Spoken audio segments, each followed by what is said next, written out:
I'd say you should share it for where we're at now and, okay. So just so that people get an idea who all's on the call, We're only about 50%. that's fine. If I end it and share it. That's all we're gonna get, unfortunately. Yeah. Share results.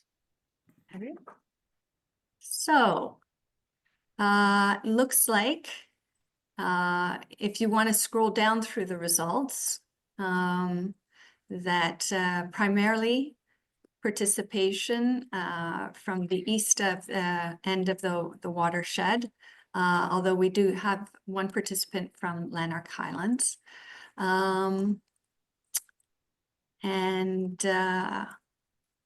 So 100% of you were born before 1984. We're all retired. Well, it's not a surprise. You can see that there's a bit of cross-representation, you know, about amongst who's participating here today. So that's nice to see.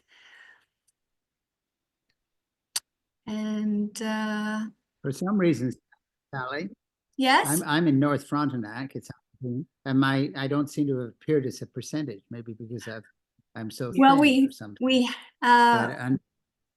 we needed to close the poll thought I so that we submitted could it. go on. So maybe your result hadn't got completed in time. Is that possible? Yeah, doesn't really matter. Okay, but thanks for letting us know. So at the end there, then we see, you know, where people's greatest interest lies amongst the various service areas of the Conservation Authority. So interesting to see the vast majority are primarily interested in our land and resource conservation, followed by hazard management. That's good to know. Okay, well, I think we'll stop sharing that now, and I'll get on with the presentation. So again, thank you all of you for taking the time out of your day to participate in this virtual information session. This is sort of the culmination of quite a long process. We've actually been working on this project in various shapes and form since 2019, when the province first started changing our legislation. And in the ensuing years, various regulatory changes have been made that have required us to do a lot of background study that allowed us today to be discussing this product, what we're calling the Land Conservation Resource Strategy. So at the front of the document, you'll see a whole list of documents that are studies that were carried out over the past few years that inform preparation of this document. And we released, you know, the current state in a discussion paper in July. And then we published a couple of surveys to really try to get feedback from people on not just the discussion paper, but also to better understand how our conservation areas are used within the greater context of what I'll call recreational lands in the watershed. And so based upon all those findings, this is the document that you have before you today, and it was tabled earlier this month with our board, and now we're very keen to get public feedback. So with the goal of getting this to a final document to our board in December. So there's some elements that had to be in this document. And the first thing I wanted to make sure everybody understood is that this is actually an amalgam of two different regulatory requirements. Conservation authorities are to produce what's called a watershed-based resource management strategy. It's a bit of a mouthful there. That contains the various items you see on this page here, everything from guiding principles through to you know, a review of our programs, risk analysis, and then, you know, a finite list of what our services are and the cost associated with them. But it's also fulfilling the requirements of a conservation area strategy. And I'm just going to take a bit of time on this because we received a lot of questions during the last round of consultation on why are we so focused on land acquisition, you know, you know, in terms of, for example, financial constraints to the organization, how can you even contemplate buying more lands and the like?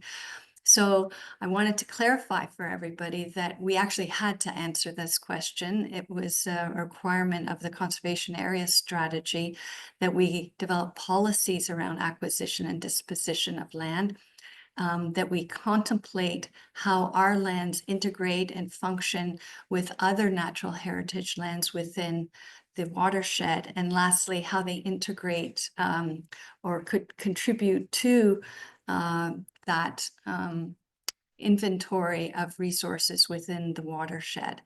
And and the second point I want to make here is that acquisition is not just purchasing land. So for example, some of you may recall that 2 of our conservation areas we don't actually even own. They're owned by the City of Ottawa and OPG, and we have long-term licensing agreements to use their lands for conservation area purposes. So the province in its regulations uses a very broad definition of the term acquisition. But if MVCA has an interest in a property, it needed to be part of this study. So rather than creating 2 separate documents, we made the decision to integrate them together into one comprehensive document because the 2 matters are very closely tied together: the land we own and the programs and services we deliver on those lands. So in summary, what we have before us is a policy document. It states our legislative and regulatory requirements, our mandate.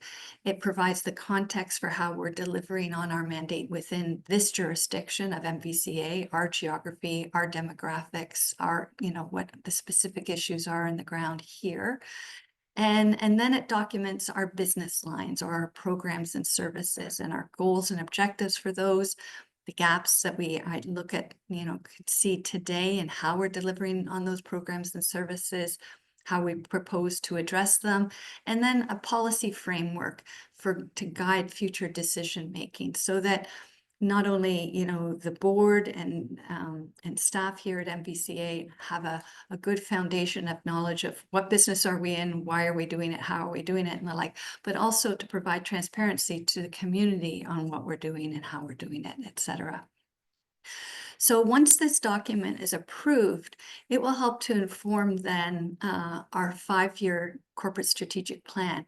And that's a document that basically aligns with municipal elections, because our board is populated by municipal appointees, by and large municipal councillors from the 11 municipalities. And so with each new term of council, we get a new batch of board of directors. And it's the corporate strategic plan is their opportunity to say, okay, what do they feel is the new incoming board of directors that MVCA should be focusing on for the period that they're around the table. So that's our corporate strategic plan. And then of course, from that project document, we develop annual work plans and budgets. So you can see if this is a very high level document, then it'll be used at greater, you know, detail, you know, as we move through these various planning and budgeting documents.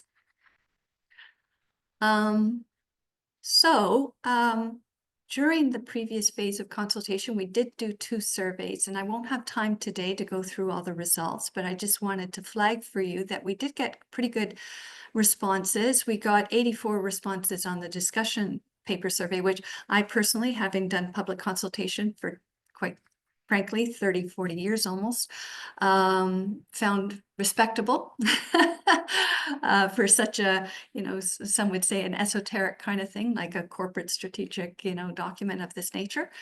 We got a lot more responses on the facility survey, and that doesn't surprise me at all, because you know, recreation's near and dear to people's hearts, and a lot of people, you know, wanted to share their recreational experiences and make sure that their thoughts and opinions on this were captured.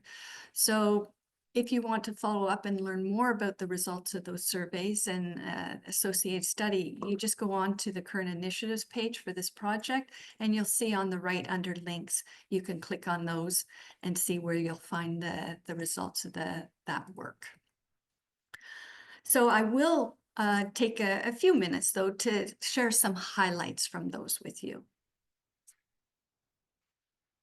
So on the discussion paper, not surprisingly, there was a mix of feedback. So while there was generally, support, for example, on having a mix of passive and active recreational lands, and by this we mean passive, there's no involvement of staff in the delivery of programs. There's no structures or that sort of thing. It's mainly just paths, parking lots, outhouses, that sort of thing. Whereas active recreation would be active programming. We need to build something, staff's involved, that sort of thing. But they were respondents were very split on the need to acquire new land for active recreation. So support for both types of land, but less so support for acquiring land for active recreation. More respondents are interested in land acquired for passive use than preservation purposes. So preservation meaning that there would be no or very limited trail network, that the land would be just more or less left in its natural state to fulfill a preservation purpose. So some expressed concerns about the financial viability of MVCA acquiring additional lands and emphasized the need to collaborate. And as you read through the document, I hope you see that reflected in the draft strategy. As well, some people expressed the need for MVCA to do greater collaboration with First Nations, and that's certainly an area that we're trying to work on and have been, making strides in the past year or two, and will continue to do so. Interestingly, a majority of those who responded believe that museum management should be transferred to a heritage organization. And of course, we ask this question because it is not considered a core service under our new legislation and regulations. And that in itself has consequential impacts on how that museum is funded and the like. So, so that was important feedback to receive. Because we received a whole bunch of feedback on portage routes on a prior survey, we asked specific questions around this, and it was interesting that the majority of respondents did feel that MVCA should have a role with respect to the Mississippi River portage system. And while most of you responded, felt that hydro would be, desirable where appropriate, didn't think that that's a business line we should be actively pursuing. We shouldn't be acquiring assets for the purpose of power production.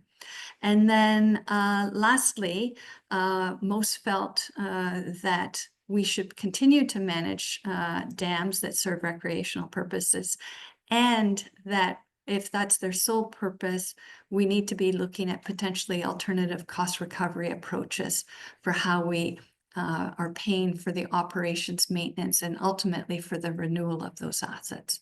So this is just a highlight of some of the questions and feedback we got. And I encourage you, if any of this, is of interest, to go back to those documents I referenced. I'll now give you a bit of a summary on the REC study. And before I get into that, just one qualifier I wanted to make on this. It's really important to understand that these are not statistically valid surveys. These were not done by, a Stratos or some firm that's able to say that it's representative sample of people responding and that, are willing to verify, the level of accuracy of the findings.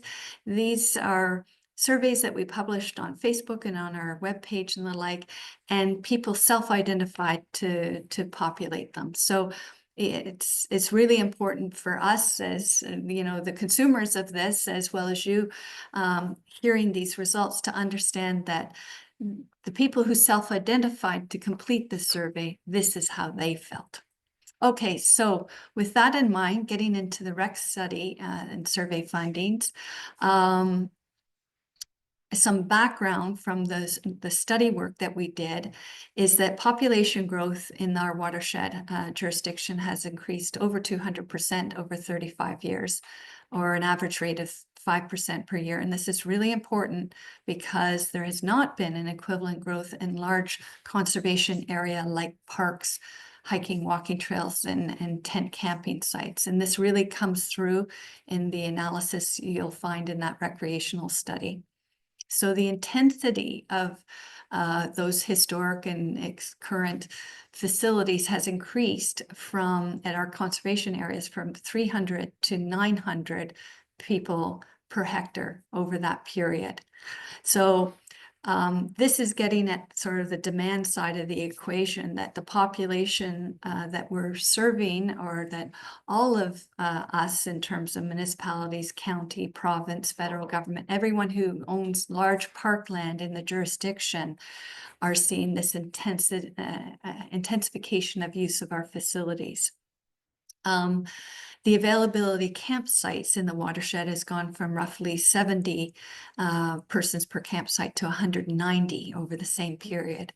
And if you were on the call previously and read any of the background information from our current state report, you'll know that particularly during COVID, but right through till current right now, campsites, depending on the type of them, were very, very hard to secure this summer and throughout COVID, and that people will get onto the websites to book them and secure them literally months in advance.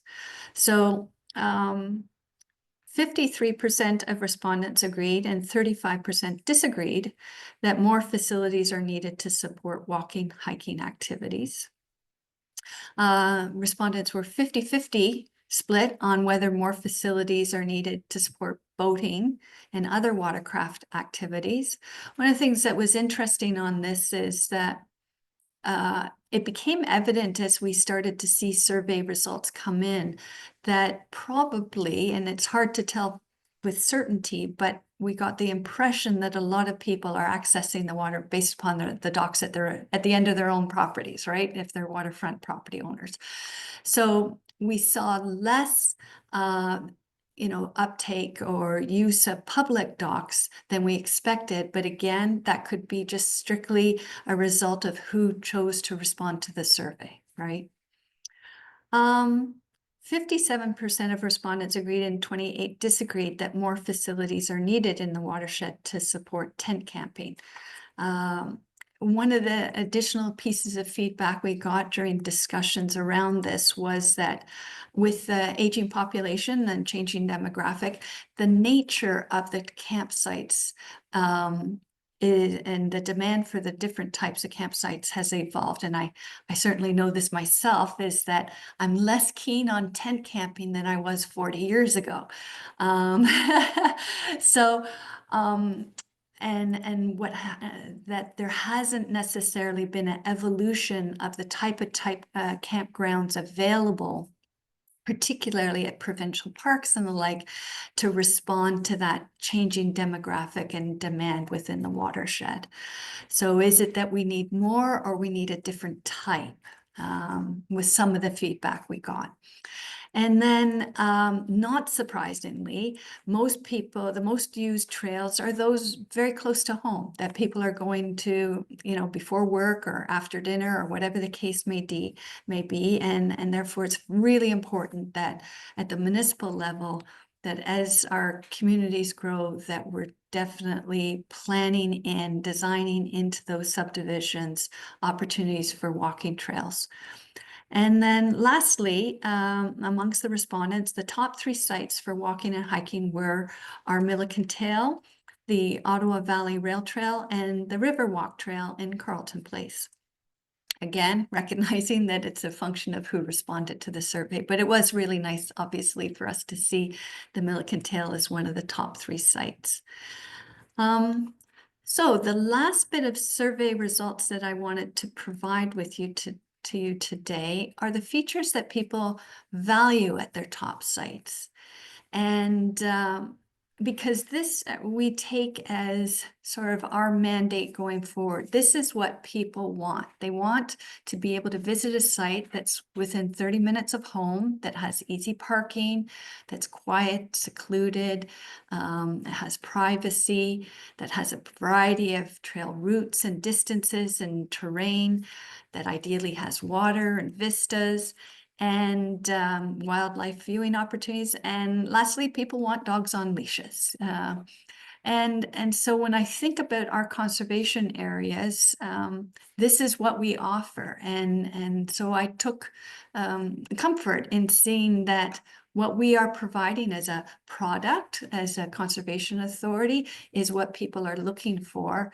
And that one of the key messages, I think, collectively, not just MVCA, but all park providers within the jurisdiction need to be thinking about, is how we're maintaining service levels as the population of the jurisdiction grows. Okay, I'm going to pause here because I've done a lot of talking. So are there any questions up until this point? And feel free to use the chat or to raise your hand.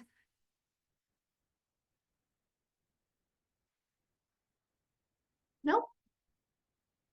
Okay, all right. I will continue on unless... Did respondents mention security?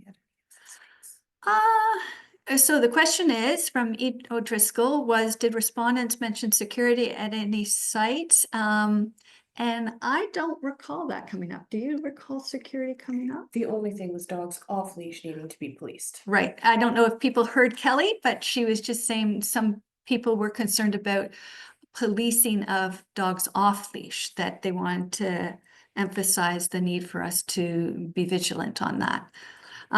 There's also a question from Peter Douglas Petrie. Was the KMP trail not popular?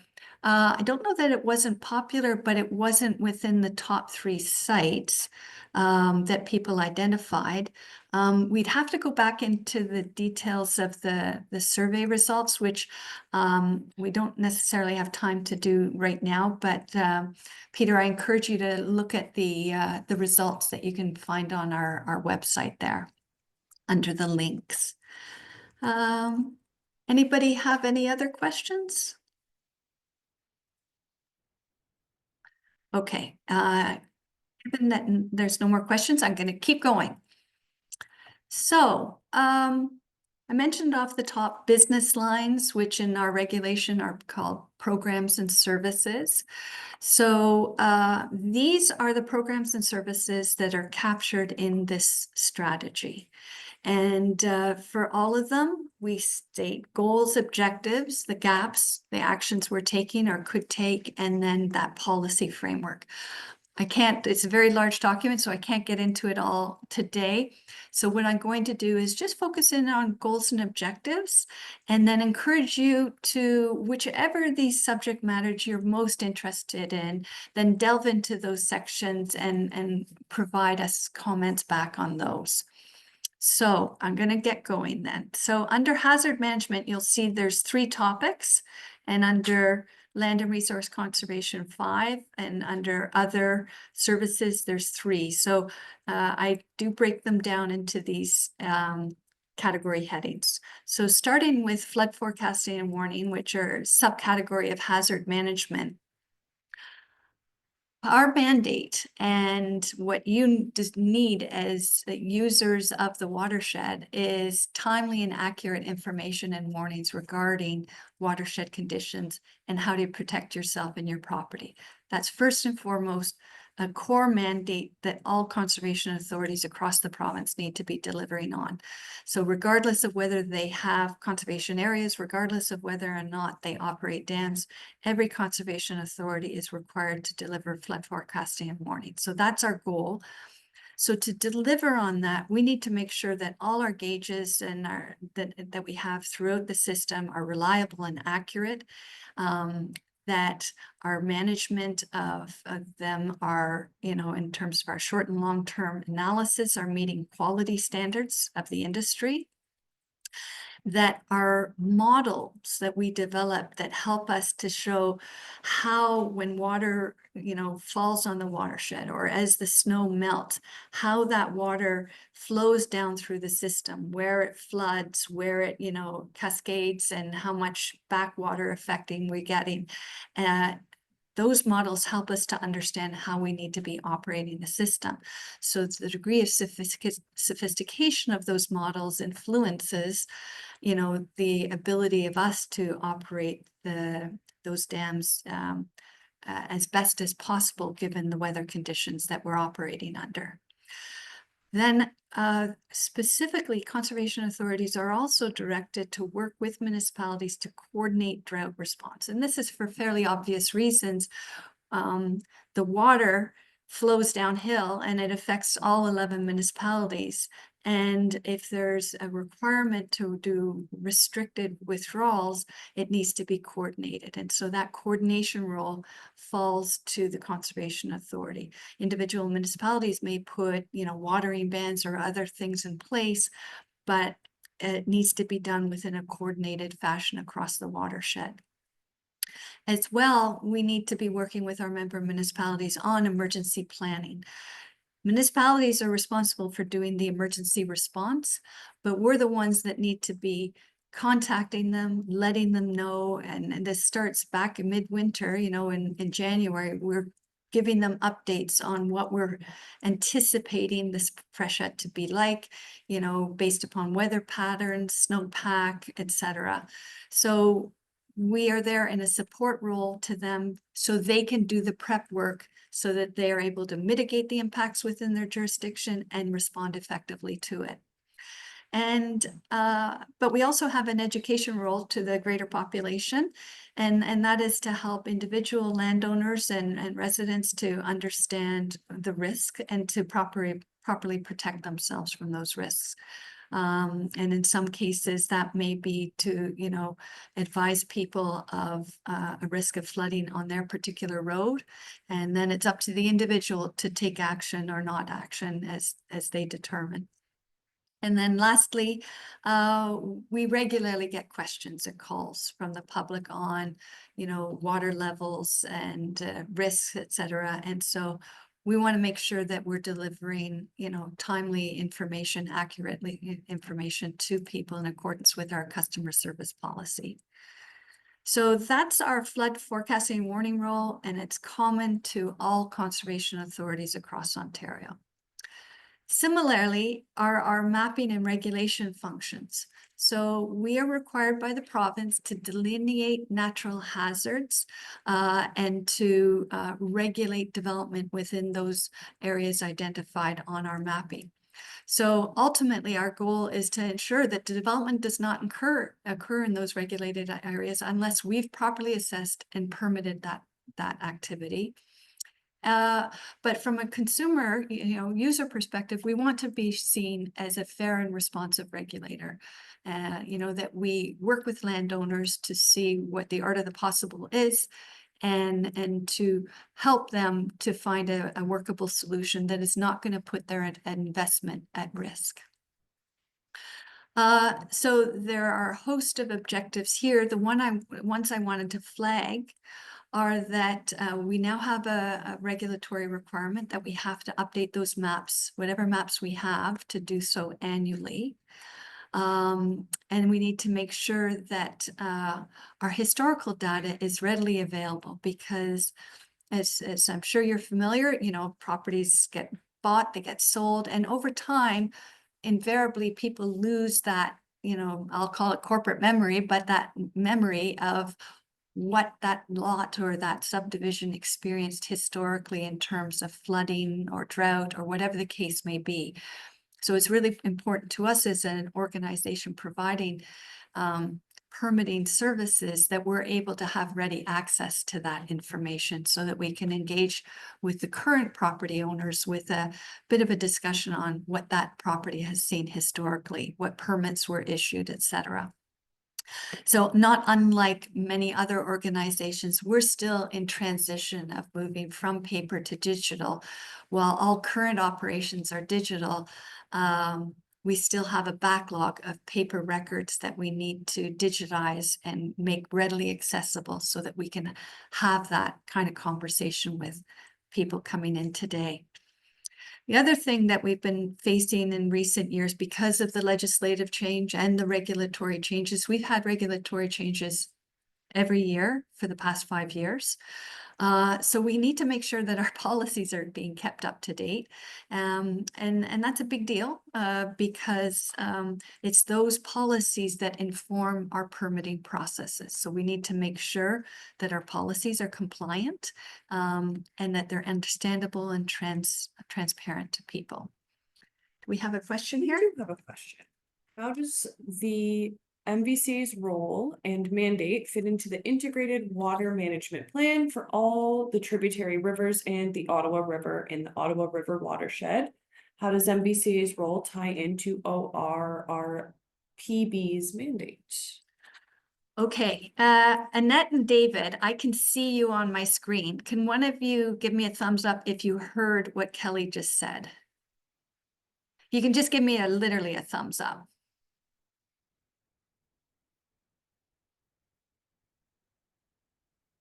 Okay, so I'm gonna have to read her question to answer that. Okay, so the integrated water management plan for all the tributary rivers and it says and the Ottawa River in the Ottawa River watershed. Okay, so the Ottawa River is huge. It is regulated by the federal government. We're one tributary to it. We sit on a group of organizations that are briefed by the federal government, particularly during the late winter into the freshet season.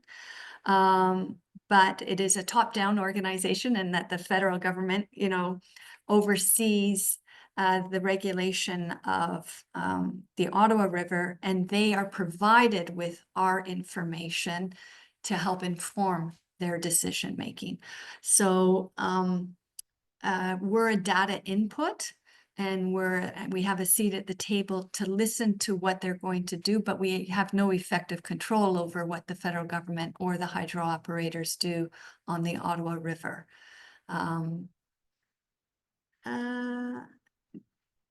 And so who was that? Kathy. Kathy, do you have a follow-up? You can just type it in the chat if you'd like, if that helps, if that addresses your question. Okay, so we're just going to continue on then. So I left off at point 8 here in that it has been challenging to make sure that our policy guidelines are kept up to date and current with all the regulatory changes that we've seen. I'm not going to get into all of this, but if there's anything here that people see that they want to flag and have a question on, just again, feel free to either raise your hand or put something in the chat. Kathy asks, do you know who has the integrated management plan? Kathy, how about we follow up with you with a hyperlink to that? I don't have it on hand, but definitely we can do that. So maybe you can you have her email, would you, as part of the registration? So Kelly will follow up with you and she'll do a bit of a chat with you on that and then figure out how we can get that information to you. Valerie, I saw you raised your hand, I think. Do you want to unmute and ask your question? Yeah, sure. So this is just kind of regarding the development in regulated areas. And I'm just wondering, does the permitting process involve the duty to consult? Do you mean with First Nations? Yes, yeah. Okay. I guess the short answer would be no. We process anywhere between 200 and 400 permits a year. And unlike planning applications, there's no sign that's put on a property to notify adjacent landowners per se, but I don't want to speak out of turn here. How about Valerie? That's something else I'll follow up with you on. Did you have a specific concern or follow-up question on that? Yeah, some concerns for sure, but no follow-up for here. So Okay. would appreciate outreach later. Okay, we'll do that. Okie doke, I'm going to move on to the next slide then. It's the third one under hazard management, which is assets and operations. So as I alluded to earlier, not all conservation authorities actually own dams or weirs and the like. For that matter, I believe the majority don't. So they may exist within their watershed, but often they're controlled by Parks Canada as part of a canal system, for example. So the Rideau Valley Conservation Authority has the whole Rideau Canal system with multiple dams, et cetera, but it doesn't actually operate that system. That's Parks Canada that operates that system. MVCA does have several assets that we operate for hazard management. And our goal is to make sure that we're operating them to consistently mitigate the impacts of natural hazards.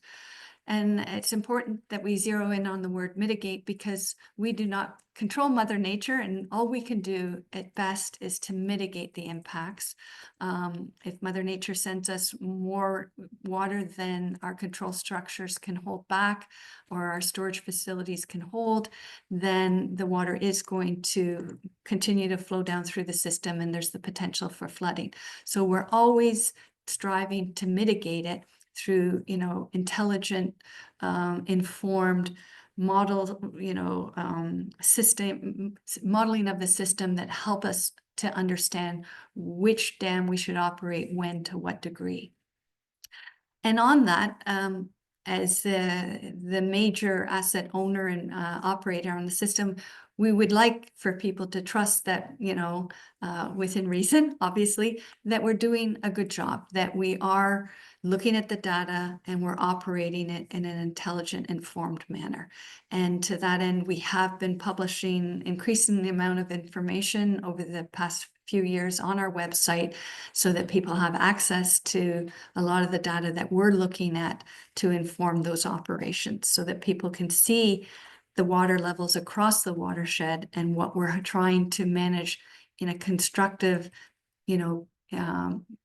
to move water down through the system without flooding anybody if possible. So our objectives with respect to our assets, the ones I wanted to zero in on is the timely development, renewal, and replacement of those assets. So as many of you may be aware, some of those assets are over 100 years old. So for example, Kashwakimak Lake Dam that we're working on right now is over 100 years old. It is definitely in decline and needs to be replaced. So we want to make sure that the levies we're collecting from the municipalities and the grants that we're applying to from the province and the federal government are coming in at the levels needed for us to ensure that those assets are renewed in a manner that's going to, ensure that they're not failing, because the safety of the residents and the communities we service is dependent upon that. So a lot of focus of our work is on doing condition assessment, assessing what is the condition, not just the condition of those assets, but then priority setting amongst those assets. Which ones do we need to be addressing first? And then making sure we're getting the levies in to allow us to, and grants to replace and upgrade those assets. We have another question. Bruce Dudley asks, how important is automation to info gathering and control? So it's increasingly very important, actually, Bruce. So it used to be that every week staff would go around and do visual readings on the watershed. And we also had some people who lived in the watershed who would call in results. But now over the past 5 to 10 years, we've all of our gauges are being switched over to automated gauges. We've been putting in communications devices that allow for the daily uptake of that data into our system. And then that gives us, a regular, more or less up-to-date data set to be working from.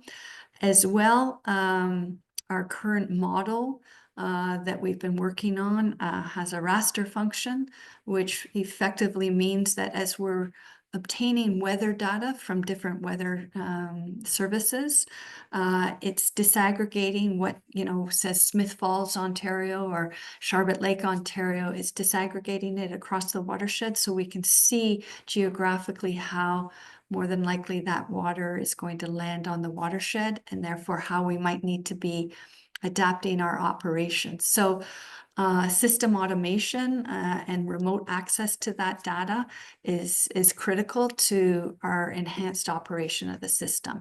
So it's an area of investment we've done a lot in the past 5 years. Okay, carrying on. As several of you may be aware, we do operate structures on behalf of Ontario Power Generation and M&R. The M&R facilities tend to be quite small. The OPG ones are the ones up at High Falls and Crotch Lake, and they represent the largest, well, the Crotch Lake is our largest reservoir in the watershed. It actually fluctuates upwards of, I want to say 2.5 to 3 meters.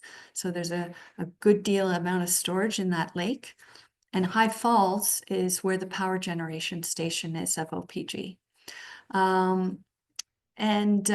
So we provide operator services to them because both of them, their offices are quite remote from those structures. So there's operational efficiencies for us to operate them on their behalf. But the goal there is that we continue to operate them in a coordinated fashion so that all three of the organizations are ensuring that as we operate the system, we're doing so in a coordinated fashion to mitigate flooding and impacts on residents and landowners. Okay, so that's it for hazard management. Before I move on to land conservation and resource management, are there any final questions on this section? Again, you can either raise your hand or put something in the chat. Okay, I'm going to move on then. So under land resource and management, at the highest level, we have some general goals and objectives that pertain to all of our properties.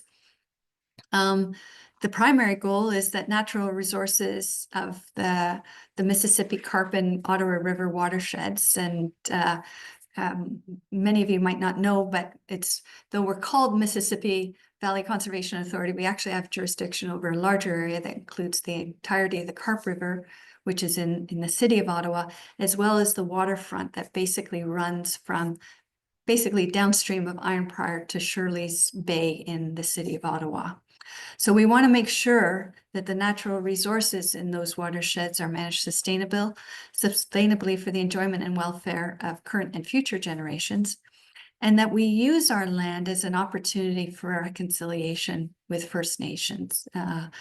So our objectives around that, the ones that I wanted to highlight today, are that we need to make sure we have clear title and legal agreements for all our properties. Because a lot of these sites were developed, particularly in relationship to our dams, literally 100 years ago, they didn't have the same tools or approaches to legal descriptions as we have today. And so we do need, as an organization, to go back and firm up land title issues, because as we move forward and want to do things on our lands, we need to make sure that it's very clear the extents of those properties.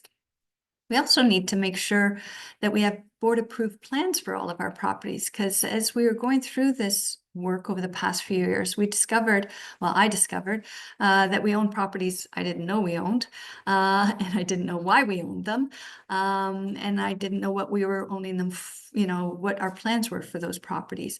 I now know why we own all those properties, just to reassure all of you, and how we came to own them, and there's good rationale for all of it. But what we don't have to this day, though, are board-approved plans for those properties and how we want to use them and manage them going forward. So that's really important. And then lastly, I wanted to highlight that we really do want to make sure that the influence and participation of First Nations is evident at all of our properties. And currently this is a major gap in at all of our conservation areas.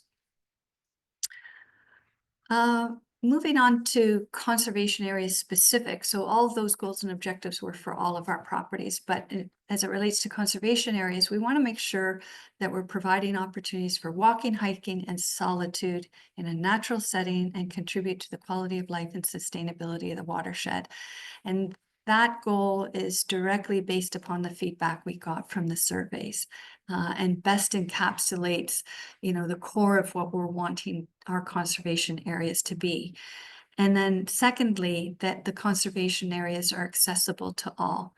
Right now, none of our conservation areas have a legally qualifying, accessible pathway or trail for use by those with mobility issues. And again, this is something we feel needs to be addressed. So some of the objectives that we've identified for our conservation areas is that, and again, these A through F really correlate to what we heard in the survey, that we want our conservation areas to have trails of varying length and difficulty that allow for at least an hour's passive recreation. And that, means that regardless who's using the facility, they're going to feel like they got something out of it by making the effort to drive to our sites. That another area I wanted to highlight was that we need to make sure that we have at least one wheelchair accessible trail and comfort station at all of our conservation areas where feasible. And I say where feasible because we do have 1 or 2 sites where this is going to be difficult to achieve, and it's going to take, some effort, and we may or may not be able to achieve it. And then that we reserve at least 90% of the properties in their natural state. I've highlighted the terms conservation area type park, conservation area type parkland for a reason. There is no description that's used commonly across all our jurisdictions, and by that I mean at the municipal level, the federal, provincial level, among CAs, to describe a large property used like a conservation area. The province has its hierarchy and descriptor of the different sites that it uses for different purposes, and similarly the federal government. And then if we go to municipalities, they have often rec studies, so they'll talk about tiny tot parks, that you'll see in residential subdivisions, and then more regional parks where they'll have soccer fields and that sort of thing. So we're looking for a term that describes this more regional scale park, but that's passive in nature. So this is a placeholder for the time being. Before I go on, I see Kelly has a question in the chat room. All right, we'll start off with Rob. He asks, is conservation tied to public use / recreation, or is it nature / ecosystem function, or is it both? Okay, so in this context where we're talking conservation area, it is passive recreation, where the bulk of the property though is left in a natural state. So this is where, and I'll scroll up to the previous page, it is contributing to the quality of life and sustainability of the watershed. So by limiting development of the site to just passive recreational trails and preserving 90% of the site as a natural area, it's trying to serve both of those objectives. Next question. And Valerie has a comment regarding the accessibility of our sites, and she says difficult shouldn't equate to impossible. So that's referring to it being difficult for us to Yes. put some accessible facilities. Yes, and I agree with you, Valerie. So that's why we need to investigate it further. It's the reality is had it been easy, they've probably already been done by now. So we need to take it to the next level. One more question. Yeah. Peter asks, if currently we're looking at 15 hectares per 1,000 as the target, what is our current Our current. statistic? Yeah. So, this is a tricky one, and this is an area that we might revisit during this, consultation period. So what we need to bear in mind is that this jurisdiction has a lot of crown land.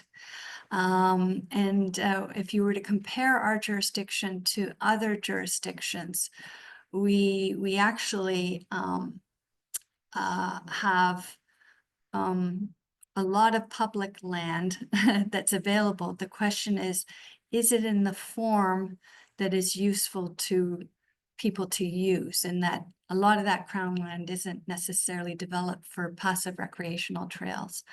So our current level, and this was an initial estimate because we don't have complete data, is somewhere between 10 and 15. So we need to do more work on this in the coming weeks before we finalize this document.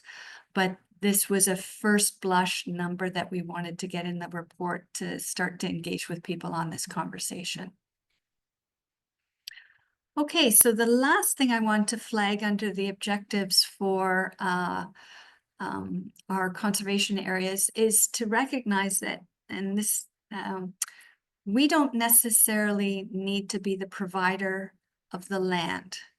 But because we have expertise in conservation area management, we are well positioned to work with others like municipalities, land trusts, Ducks Unlimited, whomever is also operating in this space to make sure that whatever lands are out there are maintained well for public use. So this is why we use the term conservation area type. I mean, it doesn't have to be a conservation area owned or operated by the CA, but is it equivalent to? So within our jurisdiction, I think of the several properties owned by the Mississippi Madawaska Land Trust. There are opportunities for MVCA perhaps to help and support and work with the land trust on providing trails that are accessible to a larger number of people and that have better year-round maintenance or something like that. And I'm just putting that out as an example. The main thing is that amongst all our jurisdictions, be it CA, municipal, county, or whomever, that these objectives that we mentioned earlier about, within 30 minutes, wheelchair access, etc., are provided. Because I'll hazard a guess that as taxpayers, does it really matter to you who is providing the park, or more so that the park is there and in a condition that you can use it? So what this 6B is speaking to is the ability of MVCA to work with its partners to ensure that whoever is providing the resource, that we can work with them in a collaborative manner to make sure the quality of the hiking trails meets the needs of the community. Okay, moving on, then conservation preserves. So this was a very interesting subject to address through both the current state report and the discussion paper, but also in the drafting of this document. And I'm going to take a bit of time to explain some things around this. At the end of the day, the clear message I received through all the different feedback we got was that by and large, MVCA is not in a position to acquire land simply to preserve it in its current state. But that doesn't mean we don't have conservation preserves where land is left in its natural state. So I'm going to get into this, and then I invite you to ask clarification questions because it can be a bit confusing. So in terms of our goals, we're looking to eliminate the risk of future losses in areas at high risk of natural hazards, and that we have no net loss of ecological and hydrological services in the watershed. Now, the two primary areas where CAs get involved in obtaining or achieving those goals is when people are regularly flooded out. And that's how 1A under objectives comes into being. In the 1990s, the federal government actually had a program whereby MVCA and other conservation authorities bought out landowners who regularly flooded. And so when I mentioned that we own all these lands that I wasn't sure about, several of them are those types of property. They're largely on the Clyde River. There was a series of cottages on the Clyde that regularly flooded. And through that 1990s federal funding, we bought them out. And that's what I mean when I say sterilized, because the cottages were taken down, and MVCA basically is holding on to those properties because we don't want to see any landowner in future think that they can develop those lands. So we own them for effectively sterilizing them so that nobody's coming in with a building permit thinking that there used to be a cottage there, therefore they could build a cottage today. So that's one of the objectives. The next one is manage an area of natural heritage value on behalf of a third party. So we have an agreement with Ontario Heritage Trust to manage a property that's part of the Appleton wetland. So that person donated the land to the Heritage Trust, and the Heritage Trust entered into an agreement with us to oversee management of the site. So again, it's being left in its natural state. It's a preserve, but we don't actually own it. We're just being asked to manage it on behalf of Ontario Heritage Trust. The next one says to mitigate the impacts of land development elsewhere in the watershed. So as some of you may be aware, under the Planning Act and now also under the Conservation Authorities Act, a developer who is given permission to encroach on a wetland, a regulated area, either through an agreement with the Conservation Authority or mandated by the province, needs to mitigate those impacts by providing offsetting wetland habitat elsewhere, ideally nearby where they developed. Now, the challenge we have is, of course, most of the wetlands that are threatened or developed in this way are in the lower watershed. And as we've all observed in recent years, the price of land in the lower watershed has skyrocketed, and it's very difficult to find land where this sort of offsetting wetland creation work can occur. So we have been in discussions with primarily the City of Ottawa, identifying this as something we need to be thinking about, because there are reasons why it may make sense to allow some modest encroachment on a wetland, or, like I said, if the province directs that development occur, we want to make sure there's land in our portfolio that we can direct developers to and say, this is where you need to construct habitat to offset that which you developed elsewhere in the watershed. You have a question? Kathy asks, you said that MVCA bought out land that regularly flooded and are keeping these in MVCA inventory. What constitutes regularly flooding? Excellent question. I couldn't actually tell you that because this is 1990s and predates most of the people in this building at this point.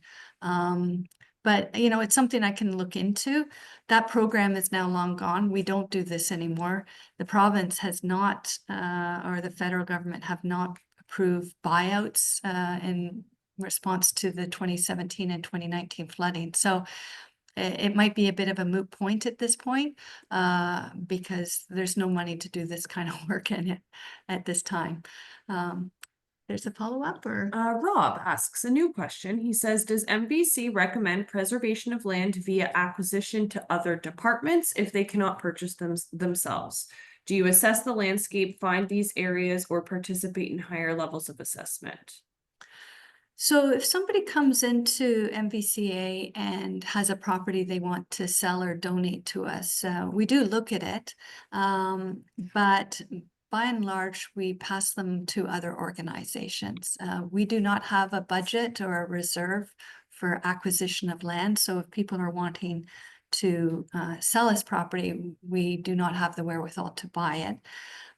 If they're wanting to donate the land, until the approval of this document, I don't actually have a mandate to acquire additional lands.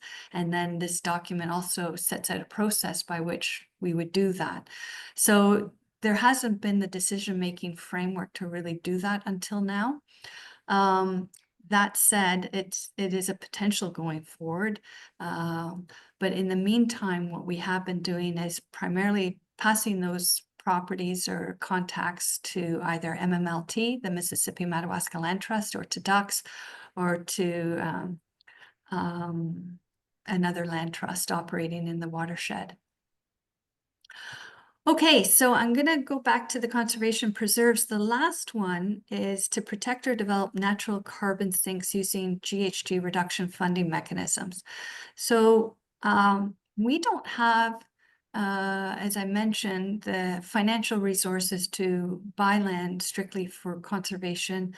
But a lot of conservation, or at least some conservation authorities in the province, have gotten into the business of acting as an intermediary between landowners and those seeking offsetting credits under GHG emission limits. And so we're not saying that this is something definitively that we would do, but it's something worth exploring. And therefore 1D under objectives is really a placeholder for us to explore this, if this is something that we want to do in this watershed, if it makes sense, and to basically understand how it would work and if it is desirable.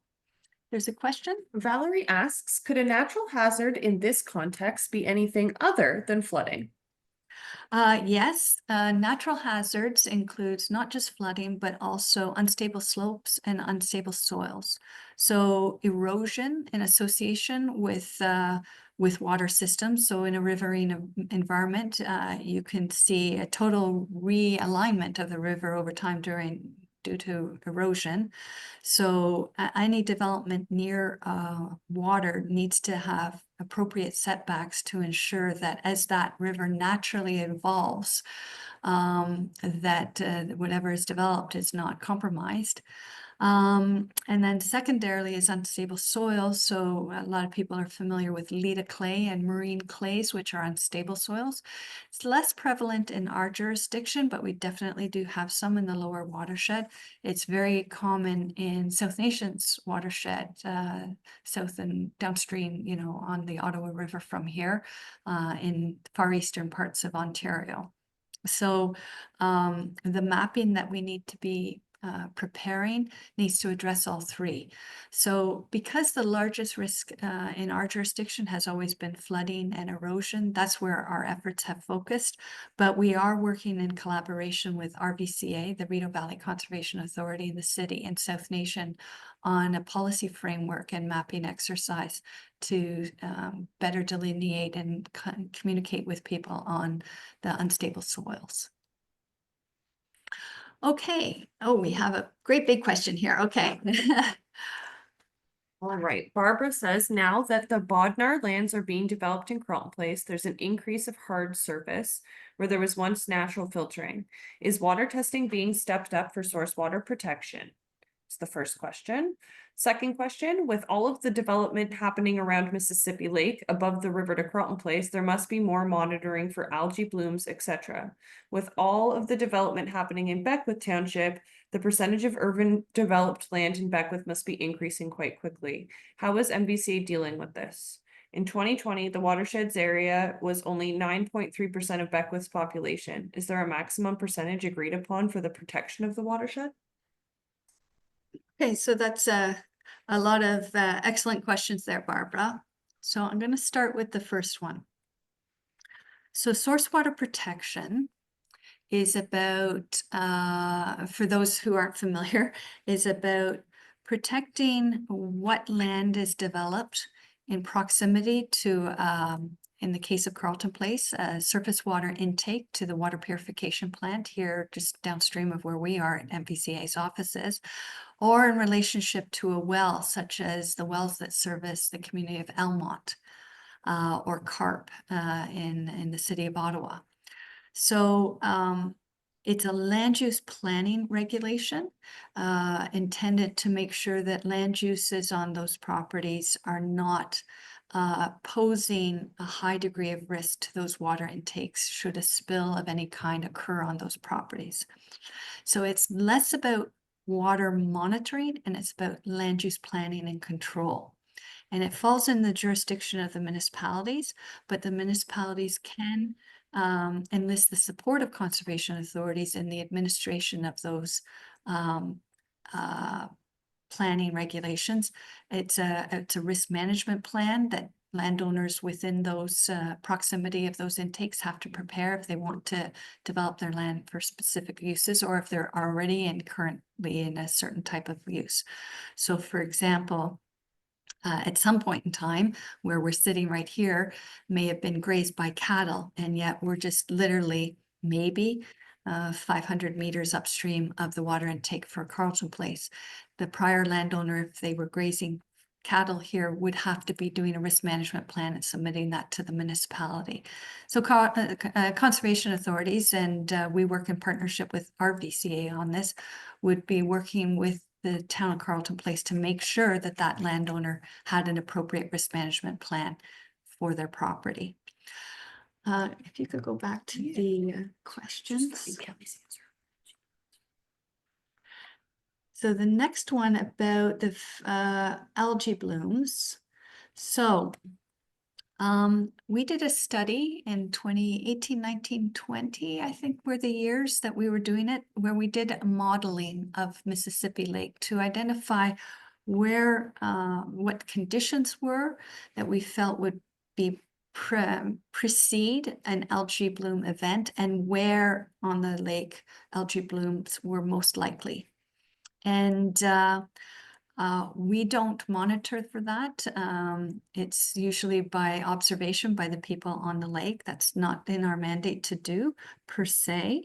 It is something though that the town of Carleton Place is very much aware of. And when they did their recent master plan, they paid attention to in terms of what their mitigation plan would be if an algae event occurred on the lake.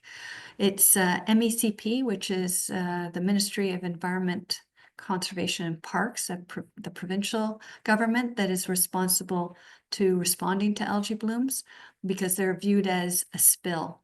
And the province deals with all hazardous spills in the province. So if you ever observe an algae bloom and you want it to be tested, or you have concerns about it, you need to reach out to MECP. I was about to say you can find that in the blue pages that don't exist anymore. But if you go to their Spills Action Center, you will find their 1-800 number or whatever and be able to report it. Here is, I'll put it in the group chat. So Kelly's just put it in the group chat if anybody wants to see that hyperlink. And Kelly S does track when we receive an email about them, but we refer to MECP each time to make sure that that's actually tracked both ways. Right. So in case people didn't hear that, if we get contacted, we refer it to MECP, but your best bet is to just dial directly to MECP because they're open 24/7 for spill response. Okie doke, I'm going to continue on. So WECI stands for Water Environment Control Infrastructure, which think dam or weir, and the budding lands. So the main thing I wanted to flag here for you in terms of our objectives is that, as I mentioned earlier, we did get feedback from people that they are interested in the portage routes. And so we are committed to maintaining portage routes where they exist today around our dams and weirs. That's what this document's saying. We don't have a clear mandate from the province or from our municipalities to do anything further than that at this time. I will share with you though, when I looked back at historical documents from the Conservation Authority, we were a lead player in establishing those portage routes back in the 70s, and we did so in partnership with M&R. And I think it was our 1975 or 6 annual report I found wherein it said going forward, M&R was responsible for the maintenance of those sites. So while we've had some involvement with those portage routes and sites since the 70s, we really haven't since the early 2010s. Valerie, I see you have your hand up. Yeah, the portage routes are specifically interesting to me. And just that you referenced historical portage routes, but then went on to say about a document from the 70s. How historical are these portage routes, just considering that, you know, the river systems have been used as a highway for millennia? Yes. So thank you for correcting me on that. We actually, as a result of the feedback from the surveys and the like, a colleague here created a 4-page document on the history of the portages, and that absolutely starts with the establishment of the portage routes by First Nations going back millennia. In more recent times, portage routes were established on what was now considered private property with signage and various facilities. And that's what I mean in the sense of the early 1970s. There's no contesting the fact that those portage routes absolutely predate settlement by many years. So Valerie, did you have a follow-up on that? Sorry, just clarification, I may have heard wrong. Did you say that document was a 4-page document? I think it's maybe 6, 4. Yeah, and Kelly's just put it in the chat for people to. Perfect. Yeah. Okay, miigwech for that. Okie doke. Moving on then. I think that's the last of our land. Yes, our land and resource management. Before we move on to the next section, are there any other questions having to do with land management, resource management? And you can put them in the chat or in raise your hand. Nope. Okay, all right, we're going to move on then. So we touched on this, and that is source water protection and monitoring. So just a bit of background. We are required as part of our core mandate from the province to deliver monitoring of groundwater and surface water systems across the watershed on behalf of the province. We are their arms and legs on the ground, collecting the samples, and then we send them to provincial labs for analysis. So we want to make sure that we continue to deliver that, you know, service to the province and the municipalities who also benefit from that, so that, you know, there is that continuity of water collection and analysis in the watershed. We leverage the work we do for the province to do additional monitoring on behalf of the municipality. So for example, I mean, I can't remember how many lakes we have in the watershed, but not all of them are monitored under the provincial monitoring system. But the municipalities pay us to go in and do additional monitoring on a lot of these other lakes, as well as some of the creeks and streams, etc. So it's really valuable work that we're doing for the municipalities by leveraging the work we're doing for the province. Where a municipality asks us to support them in source water protection via those risk management plans I mentioned, you know, again, we just want to demonstrate value for money because they are not obliged to hire us to do that work. But particularly where municipalities are small and they themselves don't, you know, have the resources in-house to do that work, we want to make sure that they feel like they're getting good value for the monies they're paying to MVCA to do that work for them. Is there another? My apologies, Bruce. I noticed that you had a question a while ago that we didn't answer. Bruce asked, is there a link between drought management and forest fires? Well, drought management and forest fires. So I'll qualify this by saying that forest fire management, including how forests are managed to mitigate forest fires, is a provincial responsibility. It doesn't fall to CAs. So it's certainly not an area I'm expert in. But is there a link between them? I think it's fair to say that there is a connection, but the role of MVCA is not there as I'm reading your question. I don't know, Bruce, if there was something more specific that you wanted to ask in relationship to conservation area or conservation authority involvement in drought management and forest fires. We have absolutely no management role with respect to forests for fire protection. Yeah, it was a bit of a loaded question, obviously, that, realizing that it exists, that management exists somewhere else. However, it does underscore the important role that conservation authorities play in drought management Yes. as a preventive measure, right, in terms of general health and volatility, I guess, of the Yes. of the forest. So it was just a way to make that connection, because I do know that when you start to evaluate the environmental services that water resources provide, that's one of the stronger ones, fires being one of the, I think, the major uninsured losses that happen across Canada. Floods being the primary, but fires being a close second, I think. Yeah, and I think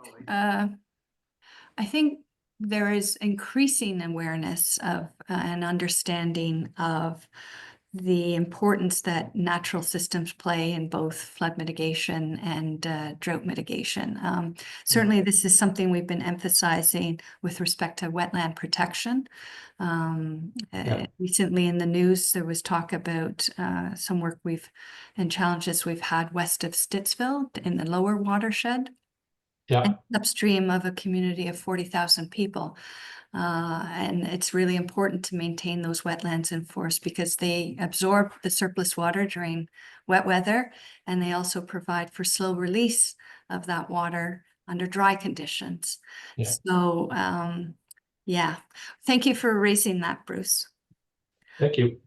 Okay, I'm going to continue on then.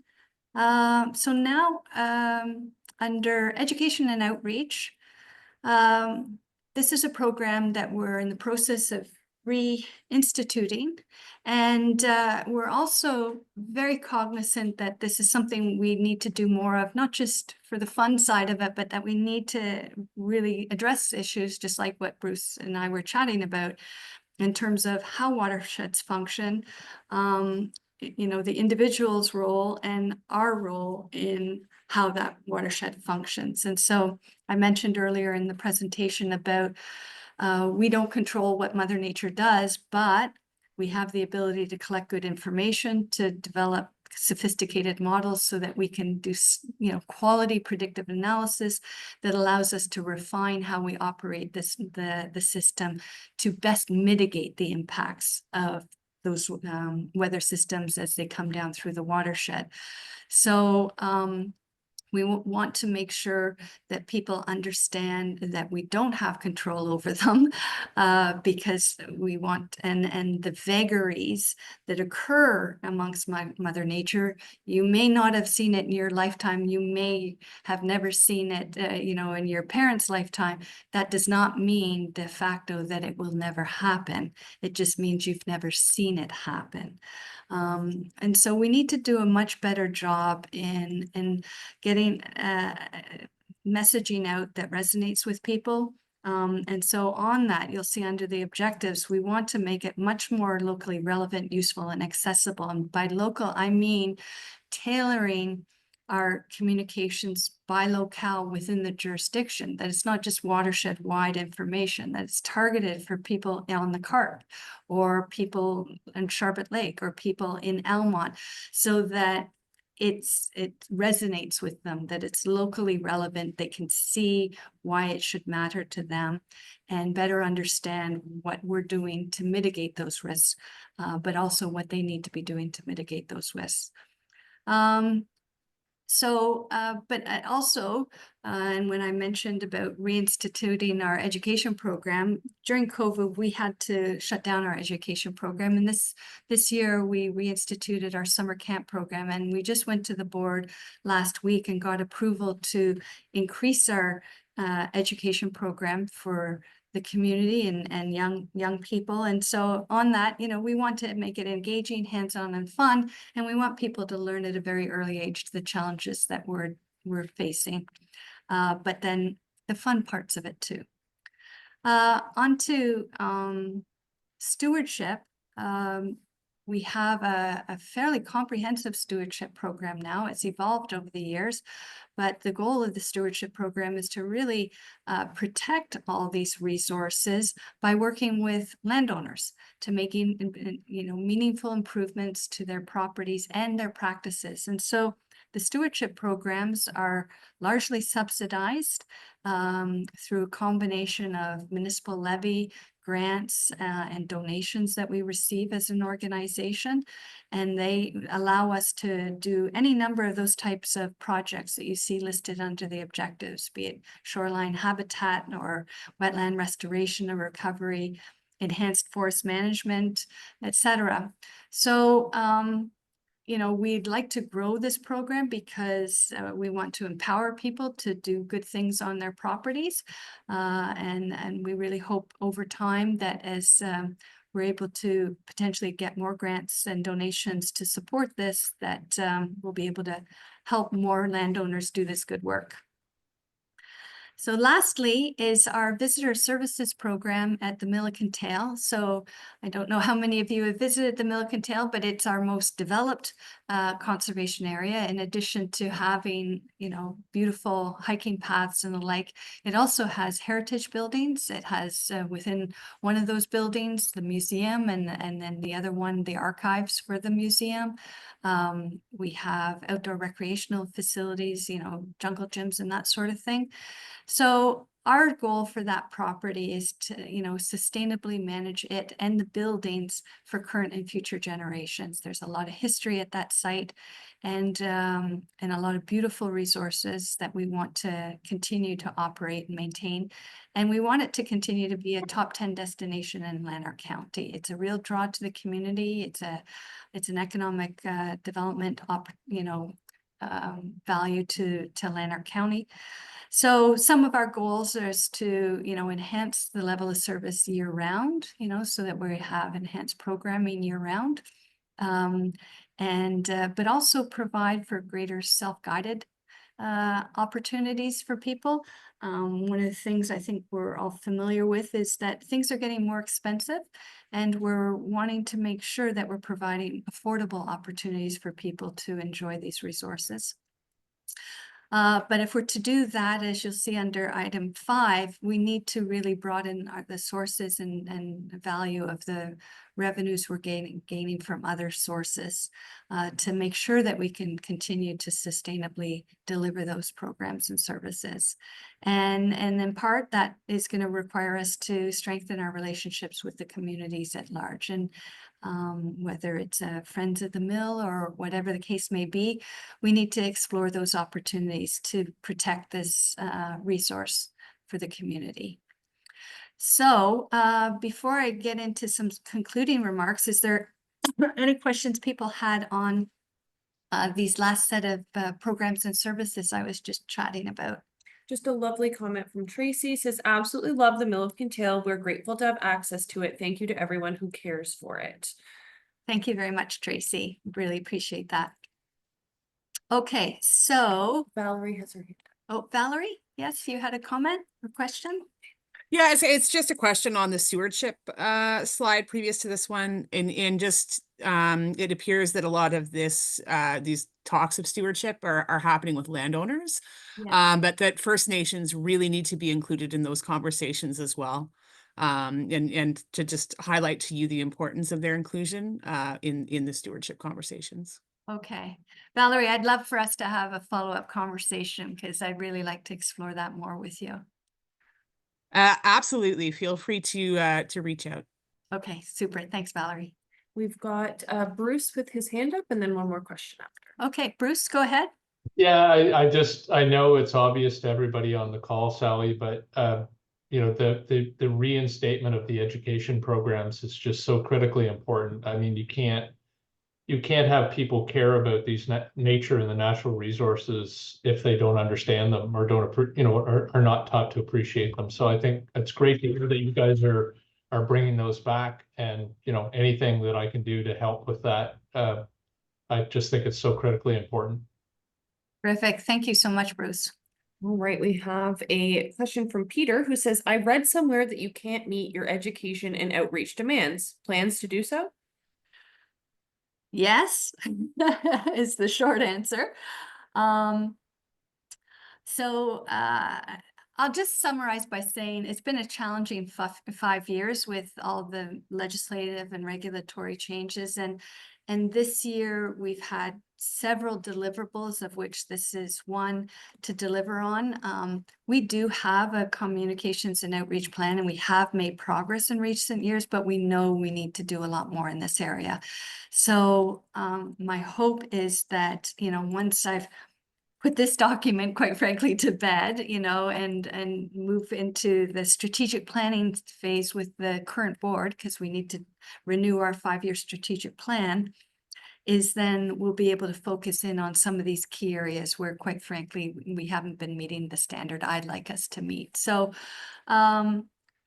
we have a bit of a game plan, but we need to do more work on it. So stay tuned is, I guess, the answer. Okay, I'm going to do some summary comments here then. So the next step is, this commenting period, it goes through till November 22nd. Once we have all the comments, we start to review them as they come in, but once they're all in, I'm going to be sitting down and doing a final edit on this document and tabling it at the board December 9th. So if you find typos, you disagree with things, you have suggestions, etc., all is welcome. It's all good. I don't expect you to look at the whole report though. So in terms of providing input, if you just want to focus in on what's important to you, by all means. If you have editorial comments, they're welcome as well. If you don't think we're going in the right direction, there's still an opportunity to say that. And because we provided, to the board, the feedback that we're receiving through these processes. And once you've got any comments that you want to submit, there's the email address to send them to. And so with that, I'll just open it up generally to Q&A, and I'll do a stop share. This PowerPoint will be posted on our website tomorrow. So if you were trying to madly take notes and the like, it's all going to be there on the website tomorrow on the project page. So, are there any questions or comments at this stage? And feel free to put them in the chat if you're not. Oh, yes, David, go ahead. Yeah, hi. First of all, thank you for an excellent and very thorough presentation. I'm relatively new to the sort of nitty-gritty of the conservation authorities. I'm a cottager on the other side of Perth in the Rideau Valley conservation area, and I've recently joined the board of directors of the Pike Lake Community Association. So I'm trying to get up to speed, and it's been very helpful, I must say, to start to understand the breadth and depth of the responsibilities and functions of the, well, at least your conservation area, but I'm sure the mandates are similar. It's more a comment than a question. How on earth are you expected to deliver the full breadth of that mandate that you've got, and others I'm sure are similar, with the resources that you've got? And you bend over backward for partnerships. You're always looking to be entrepreneurial and find efficient ways to do things. You have appropriate, ambitious goals, on the education side. How on earth are you pulling that all together with the, I would say, diminishing resources that you appear to be receiving? And you're very delicate in referring to the past 5 years and the legislative changes that you're now suffering from. It just, as a taxpayer and resident of Ontario, it just boggles my mind, as it's increasingly important that we get on top of the things that you're trying to do in response to climate change, that you're living in a shrinking resource world, at a time when you are appropriately trying to grow, the delivery of your mandate. It just boggles my mind, and hats off to you for the work that you and your colleague CAs are doing. But there's a big question here, and that is what else can be done externally to start to turn things around so that, citizens understand the value of your work in a dramatically changing climate environment, and that ultimately folks in Queen's Park wake up and kind of get with the program. Maybe that, I'm sorry if that sounds too political, but as a citizen, it's driving me insane that in a time of increasing pressure, the organizations that we already have in place who are capable of doing these things are being restricted or constrained in how they can do what it is that we need for our province and our country. So just a comment. The one thing I'll say is that we have very supportive municipalities. So I think we're very fortunate at MVCA to have a board and municipalities who have a history of being very supportive. When I went to the board just last week with the draft funding envelope for next year, it was approved. And it allows for implementation of some of the things we've been talking about, including, setting aside monies needed to ensure we are delivering on our capital program. It wasn't without debate. I expect to be held my feet to the fire, to demonstrate value for money and that it's needed now. But at the end of the day, I would say the board members who are, themselves municipal councillors understand the situation. And I also respect the constraints they're facing, at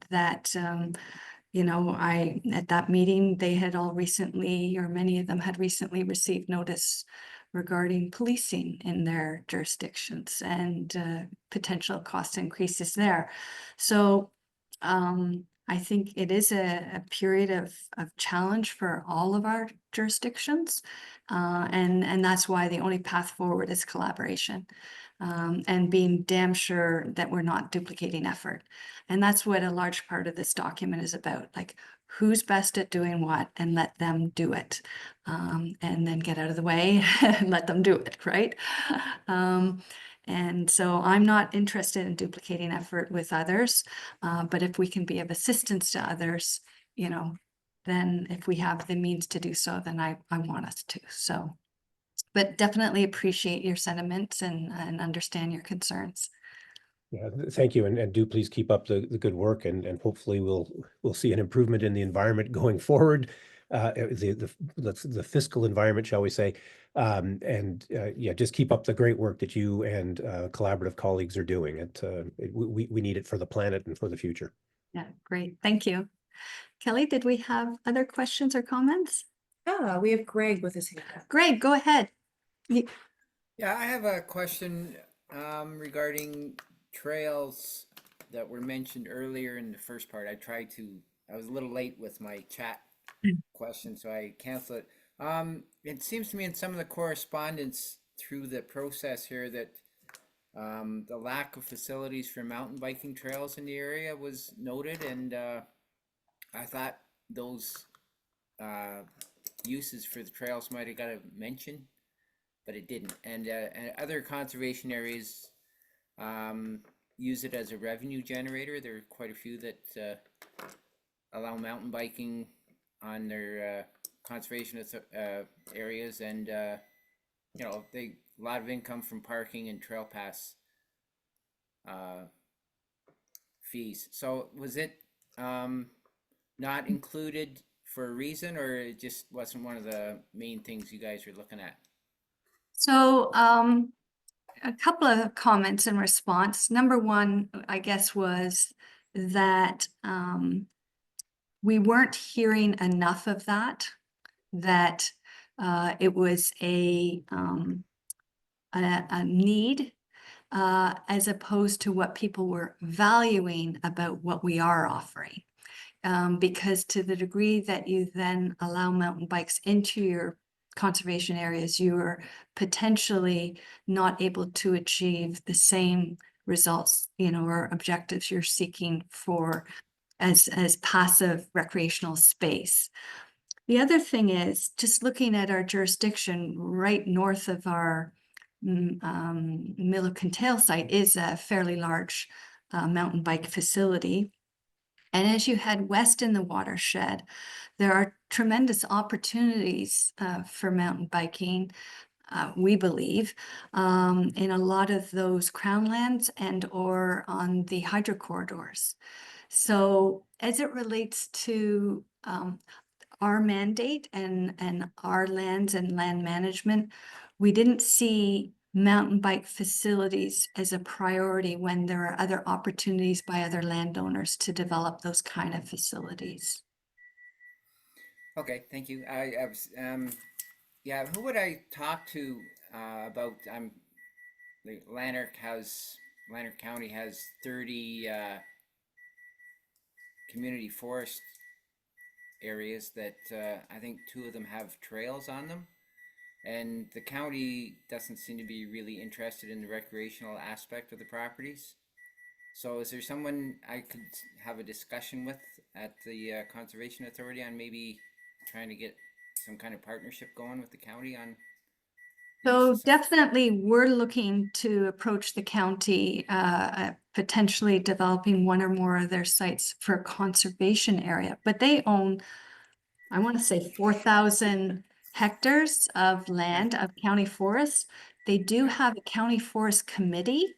And I believe you can find those details on the Lanark County website, but do you have, Kelly is trying to Actually- pull up, oh yeah?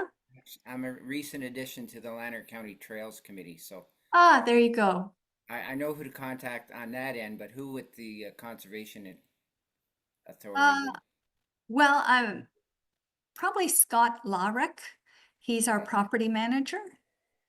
Okay, Yeah, and you can find him on our website under contacts. So All it's right. Scott. thank you very much.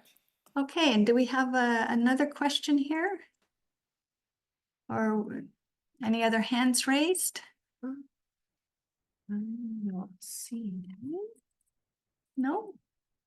Okay, well, if there's no further questions or comments, I really appreciate everybody taking their time today to meet with us online. And I encourage you to read whatever interests you of this document. I acknowledge it's a beast of a document. It's pretty big. So, and then submit any comments and suggestions that you might have. So as I said, we're going to post both the video and the PowerPoint to our website tomorrow. And if you're talking to friends or whomever who might be interested, just pass on our website and they'll be able to access this information. Rob has a last minute question. Okay, Rob, go ahead. Yeah, I was planning to come into MVC and find out if you have some of these planning documents printed. I was wondering if you could tell me before I take the We test. have a hard copy as a reference document, like unfortunately, we don't have the resources to print and give out multiple copies. So if you want to sit in our office or and just look through it, that's perfectly good. Or Okay, thanks. yeah, okay, thank you. You can reach out to me. Yeah. Okay, so I don't see any other questions or comments.